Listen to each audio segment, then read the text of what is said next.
My name is Gleb Lesnikov. I'm head of architecture at Dodo Brands, and with me is Evgeny Dobrinin, senior data engineer, also at Dodo Brands. So what exactly is Dodo Brands? We are a relatively young food tech company comprised of two brands, Dodo Pizza and Drinkit. Dodo Pizza is obviously a pizza company. Yeah, we make pizza. And Drinkit is our new coffee startup, which, by the way, we hope to open this year in Los Angeles. So if you're there, maybe even in Hollywood or somewhere. So if we open there and you see it, please take a look inside. So as of today, we have around more than 1,400 pizzeries and coffee shops. We operate in 26 countries, primarily in EMEA region, Europe, Middle East, and Asia, and Africa, and Asia. Our last opening was in Mongolia. We have more than 40,000 employees and $1.5 billion in annual revenue. But our secret, or not so secret, sauce, is that we are a food tech company, or as we sometimes say, we're a cyber company, which is like we are offline and online company at the same time, you know, like cyber, electronics, and yeah. So we build all of our software internally. We have more than 350 engineers, a lot of services, micro and monoliths, whatever, and we have quite a bit of requests per second because we handle all of our e-commerce and stuff internally and ERP. We collected a huge amount of data and continue to collect, but this brings a problem that we have a really huge scope. We have to build our own ERP, point of sales, fulfilling, accounting software, HR. We build our workforce management internally. We try to at least. We build our point of sale. Actually, our point of sale software is an Electron app with React UI. And we built it like 10 years ago already. So, and we do our updates to our point of sale and fulfilling like almost every day. Yeah, we try to do almost everything web-based in order to be fast. And not only that, and we also have e-commerce. We handle our own digital payments.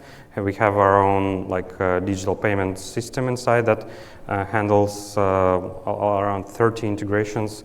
And on top of that, you are required to have right now ML and GenAI and all of this. And this is all very expensive, also in terms of engineers.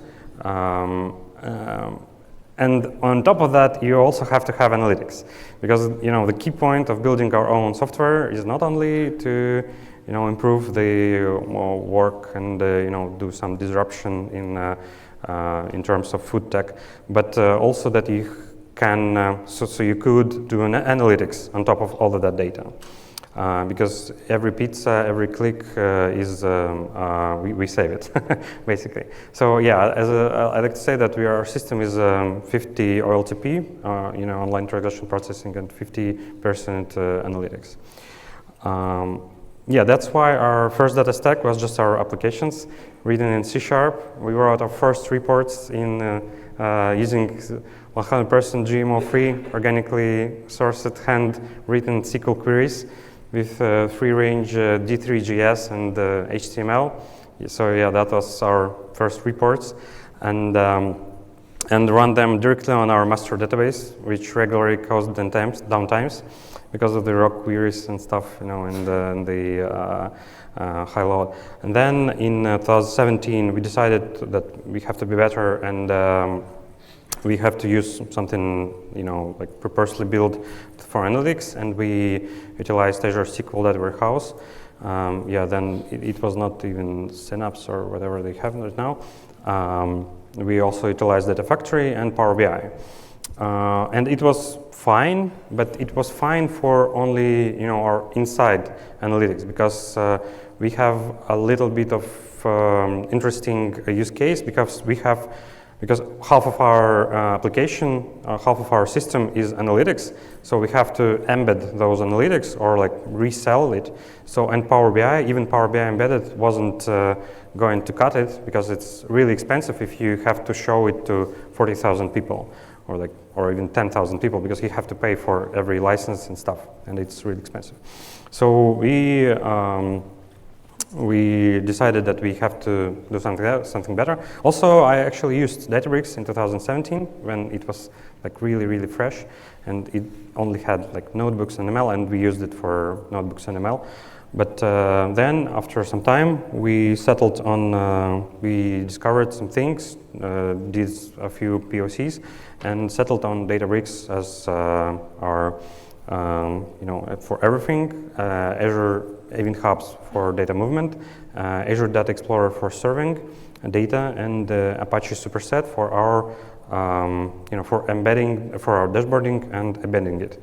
And we maintain our own, fork with that we like integrate directly in our applications. Because, as I said, writing handcrafted reports in HTML or JavaScript is kind of, it's just expensive. So we wanted to, take something open source, integrate it in our system to allow everybody, almost everybody, to do a dashboard and, deploy it to our production to everybody. And because of the huge scope, as I said, we have a lot of engineer heavy. We wanted to create a platform to not, also not to, spend time, as I said. So we wanted to create a self-service data platform, which will enable users to create data jobs, pipelines, dashboards independently with almost no involvement from data engineers. So they will create content, and we will not spend any money on that, and we will stay lean. And by lean, I mean we only had and still have not much engineers, so we only have 4 data engineers for, I think, 250, or 200 engineers overall, including front-end, back-end. So for our data team, we only had 4 data engineers, 1 back-end and 1 front-end. And back-end and front-end engineers were almost specifically for Superset and serving APIs. And the idea was that data engineers don't create data jobs or pipelines. They create a platform to do it, and we will utilize code auto generation and Jinja templating to do it. And most of data jobs and pipelines could be created by the users themselves. If you're interested, if you want to know more about how we integrated Apache Superset into our platform and embedded it, here's the link to our talk 3 years ago already. Yeah, and here to tell you how did we meet our goal is Evgeny. Please go ahead. Thank you, Gleb. Hello, everyone. Name is Evgeny. I'm senior data engineer in Dodo Brands, and this is how all of this actually works. So, one more time, what is our main purpose? Our main purpose is to be data-driven, but we simply cannot afford it to hire a giant data department. And I guess this could be applied to a lot of businesses, but does this mean you cannot be data-driven if you cannot afford to hire hundreds of data engineers? And the answer is no, you could. You could be data-driven. You simply need to build a self-service platform which would make it possible for your users to make all this data-related job themselves. So we'll be able to create the data jobs, data pipelines, data dashboards by themselves with very little or no involvement from the data engineering team. This is our architecture. As you can see, it's a little bit simplified, and it has only 2 main data sources. Of course, we have much more of them. We have external APIs, we have Google Sheets, etc. But these 2 data sources are, let's say, major, because 90% of our workloads are sourced from there. So the first one is Azure Cloud MySQL database, our operational transactional database, and the second source is our microservices. And as Gleb mentioned, we have more than 80 of them. Both of these sources provides an event, so we mostly work with our data as an events. These events could be directly pushed into Azure Event Hub topics by our microservices, or they can be sourced from MySQL database and transferred by CDC tool called Debezium. Azure Event Hub topics in this case are kind of middleware here, and the events from Azure Event Hub topics would be consumed by our Spark streaming jobs from Databricks. We have a medallion architecture there. I will speak about data architecture with more details lately. The most probably important point here is this little red arrow when the gold business data are transferred into Azure Data Explorer MPP database. And why would we use that? We use this specific database because, well, basically for two reasons. The first one is the cost effectiveness, because Data Explorer are quite cheap to use. And the second reason is speed, because it's very, very, very fast. And the last piece here is Apache Superset. As Gleb mentioned, we previously have Power BI tool for our visualization and dashboarding purposes, but to be honest, it's very expensive. You need to pay for a lot of licenses, so this is why we decided to switch into Superset and forked it and develop our own version. And this is our Delta Lake architecture. To be honest, this specific schema is a little bit outdated because we are during the process of getting rid of landing layer when we store raw data. We're trying to cut it off because now, with the cloud architecture, with the cloud-based architecture, you can simply use capturing features of your message broker. For example, you can just store your raw data into Event Hub's capture or Kinesis capture if you use AWS or any kind of cloud message broker. So in our case, the first level would be bronze. And at the bronze layer, applying the schema, we perform merging data and deduplication. So we basically made it a little bit human readable at least. And the relationships between landing and bronze are usually one-to-one.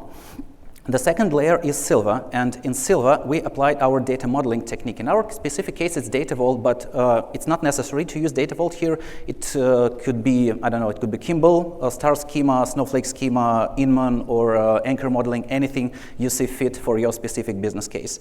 And here you usually has, again, one-to-one relationship between bronze and silver, or many-to-one if you would like to union some data. And the last one is the gold, the actual data marts business layer, when you join some silver tables, and the last step would be serving. Again, this process, the process of transferring your gold business data from your cloud storage to your MPP database to make it a little bit faster and a little bit cheaper. We mentioned our users a lot. We would like users to be able to do this and that, but who are our users actually? I would split it into two groups. The first group is tech users or data producers. So it's mostly analytical teams. It could be BI, it could be product analysts, data analysts, or this could be our tech teammates, but not data engineers. And here I mean ML engineers, data scientists, software engineers. So anyone who would like to work with data, but these guys are not, let's say, major data engineers. And the second group are data consumers, or our business users. Most of them, the most important group probably, are our franchising partners, because we're a franchising company. We have a lot of franchising partners around the world. It's our own company management, any level of it, up to the CEO level. Of course, they would like to make the decisions data-driven. Our platform is also very important for our point of sales software, and of course we use this for external integrations via API. And if we will try to go a little bit, to dive a little bit deeper, we based our data platform at two repos.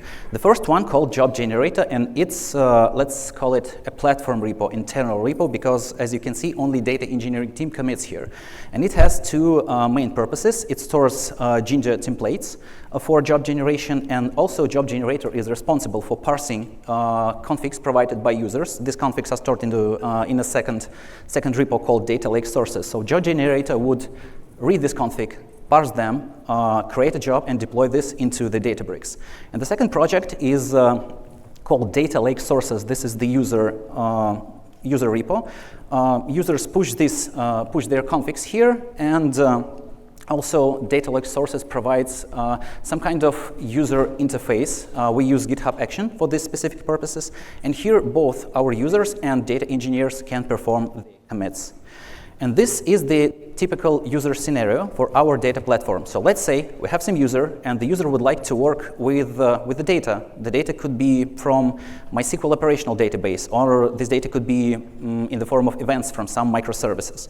And the first question needs to be answered. Does this data align with NFRs, with the non-functional requirements list? I will talk about them a little bit later. But basically, the answer is no. The user would need to go to the responsible development team and fix it and make it aligned with NFRs. But if everything is fine, if NFRs list is aligned, the user would need to choose proper generated template and deployment template. So his job will basically could be generated and deployed. He will need to create and push the couple of config files into Data Lake Sources project, and then run the related GitHub action. And that's basically it. Job generator under the hood will parse these configs, deploy the generated job into the Databricks, and the user could validate the final results. And we will go through the schema step by step. So the first topic is NFRs, non-functional requirements. What is that actually is, and why do we need them? This is basically just a list of requirements your table or your event needs to be aligned with to be added into the data platform. So NFRs are kind of data contract, let's say. And the reasons why we need this is very simple. We need them to make our jobs templatable. I provided the very simple example of NFRs. As you can see, the points here are quite obvious. You need to have some kind of timestamp in your table or your event. You need country ID if your business are country specific, and you will need an event ID. And the reasons why we need this are quite obvious. It makes it very easy to build the historical pipelines, historical tables, and to perform deduplication operations.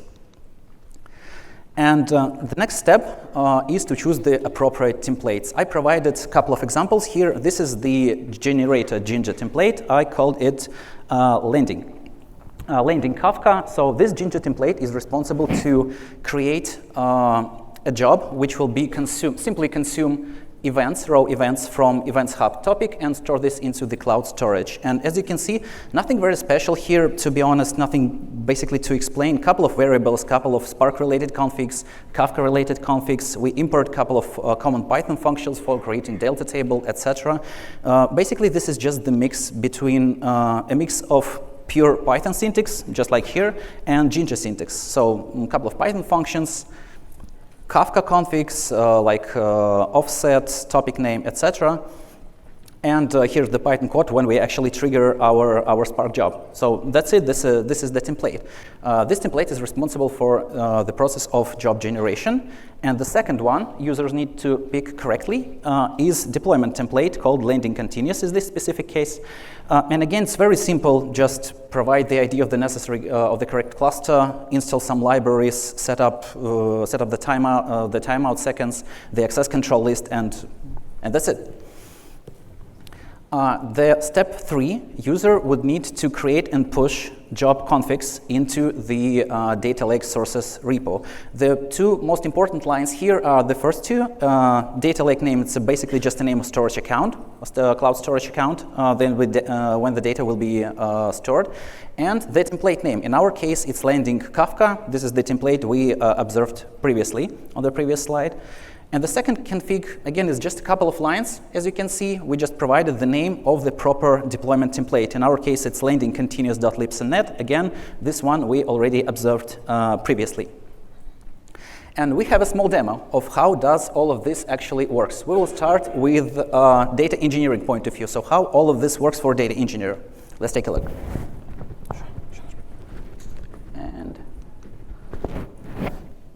So here's our project, the internal one, job generator, and let's take a look on our templates. Let's choose one of them. Here it is. Again, Jinja template. We already observed this one previously. Nothing very special, just a mix between Jinja and Python. And here's the user's project, Data Lake Sources.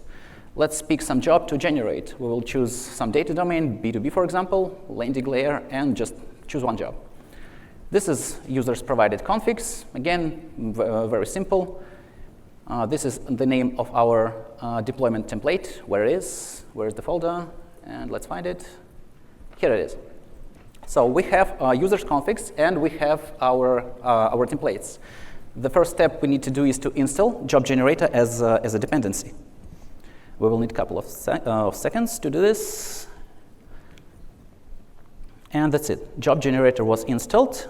And we have an access to job generator CLI. Let's try to create some job. Job generator, generate. And the environment is B2B. The data layer is landing. And the job name, here it is. And that's basically it. The job was created immediately in a second, and it was stored into generated jobs folder. Let's take a look at that. We have two files here. The first file is the Python file with your PySpark job. And take a look, almost 600 lines of code were rendered, created immediately in flight. Just imagine how much time would you spend doing all of this manually, hundreds and hundreds and hundreds of times, even if you have some kind of example in front of you. The second file is just a JSON responsible for deployment. And by the way, those recommendations are not mine. And the step number 4, user would need to run the corresponding GitHub action. As you can see, we have a list of them here. Our would be generate and deploy job. And one more demo, how does this look from a user's point of view? So how does this work for our user? So our user is going to pick the GitHub action, fill the parameters. Again, this is the same we did previously in the previous video, just a different data layer and different job name. We launch the GitHub action, and let's take a look what's happening under the hood. The Python was set up, the job generator was installed successfully, and we have our job generated and launched in Databricks, and we even have the job ID, right? So we can go to Databricks and take a look. Was the job actually deployed? Let's go to Databricks workspace, where it is. And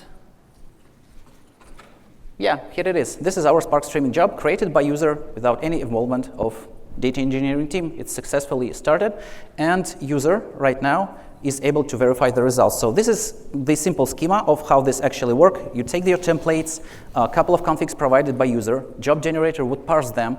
It would create two files, one.py and white.json, and job generator would push them to the Databricks cluster to be executed.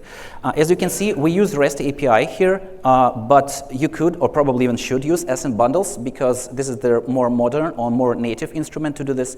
We don't use asset bundles just because our project was created years ago and asset bundles simply didn't exist those times.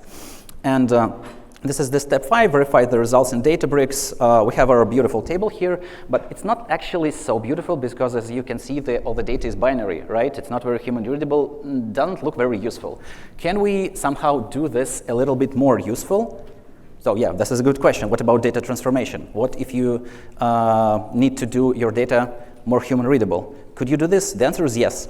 All of you need to do is to add more config called transform.py. It consists of two parts, the Spark schema and the simple transform function of Python. This is how it looks. This is the first part of transform.py, simple Spark schema, column names, column types, that's basically it. And this is the second part, the transformation function. We drop a couple of them, select only the necessary, rename a couple of them, etc. So this is the bad news here. Your user would need to learn and to understand some basic level of Python to do this because your business logic is the only part of the job which is not boilerplate. It's very different from time to time for this specific business case. The good news, the level of Python here is really basic, it's really elementary, and if you're an enthusiast of modern generative AIs like Databricks Assistant, like ChatGPT, like Claude, this is an amazing place to apply them. They could be extremely useful for your users. And the only difference between landing and other data layers here as they simply add this transfer file in the end of our template, just like you can see at this slide, the last line of it. And again, the entire schema didn't change so much. We only added one config here, and the entire schema is still the same. We only added transform.py for bronze and silver layers. And we replaced this with query SQL config on the gold layer. We prefer our users to work with SQL on the gold layer because basically this is the most native way for them. They are mostly SQL experts, not Python experts, so let's say this is their native language. But still, the entire schema are still the same. Let's say about pros and cons. Every solution has its pros and cons, so is ours.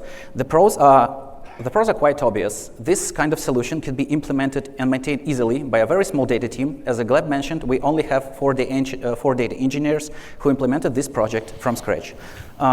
This approach aligns very well with data mesh, because one of the core principles of data mesh is to have your own self-service data platform, and this is basically it. This is the real full self-service, because users are able to implement almost all of their jobs themselves and to work the data from the very raw level to the level of dashboards or serving endpoints or machine learning models or anything else, any kind of output. And the last one is it leads us to the significant reduction of time to data. And this specific metric, as you probably know, is not very easy to be calculated precisely. But again, just imagine writing all of these PySpark jobs by yourself from time to time, hundreds and hundreds and hundreds of times. How much time would you spend? What's the cons? The first one is, yes, your users would need to learn basic Python and basic Git commands like commit and push and pull. But again, the level of it are very, very beginner. The second con is this solution is partially vendor locked in, because first of all, it was created having Databricks features in mind, but still it's partially, because you can switch relatively easy to open source version of Spark using this solution.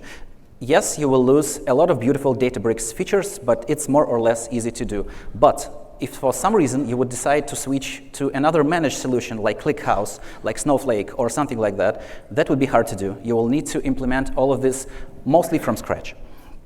And the third one is your data engineering team may, and it's almost 100% will become a bottleneck for data modeling tasks, basically just because your users are not data modeling experts. You will need to learn them, to show them how to implement Data Vault, how to implement Kimball, etc., etc.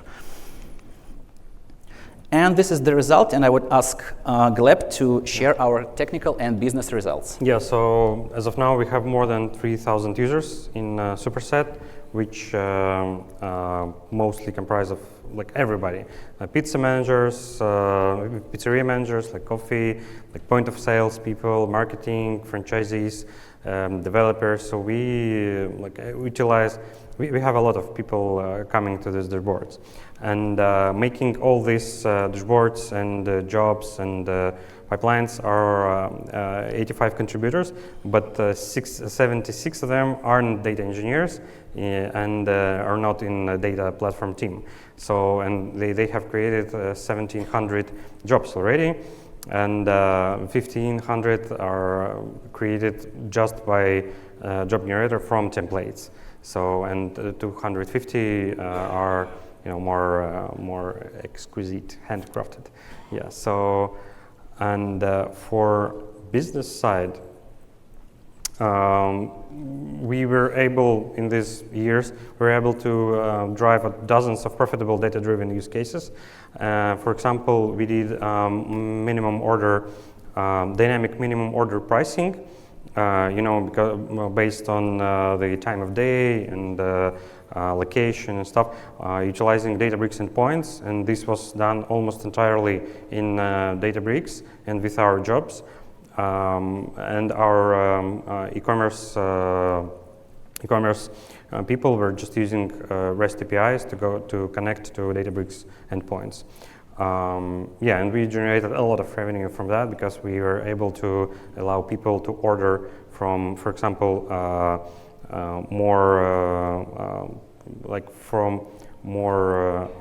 far sites from the city, for example. Because without minimum order, they were not just able to order, and now they can. So, and we also onboarded all the business domains to our data platform, also because this was really easy to do. We were just, okay, you have an analytics person, just here is the docs, you can do it. Based on all that, our data team has grown, but not really much. but still have grown. And mostly it has grown with data engineers inside the domains, mostly for the data vault and data modeling tasks, because it's kind of hard for not data people to do all this hubs, satellites, links. This is really hard. So yeah, and we got a DevOps engineer, because why not? Right now, our main driver of the cost is Databricks, and of course the storage. We spend some money for Superset and Data Explorer, but it's less because it's very cheap. Yeah. But we also know that we can drive even that costs are also we can drive it down, and it's kind of easy because of the job generator, because we can just if we need to utilize some new virtual machine or job compute or serverless or some other thing, we can just redeploy all the jobs from scratch, because we have all the code for it stored in one single repository. Thank you for your attention. We have some time to answer your questions. Yeah, I guess we have 7 minutes, so if there is any questions, we will be glad to answer them.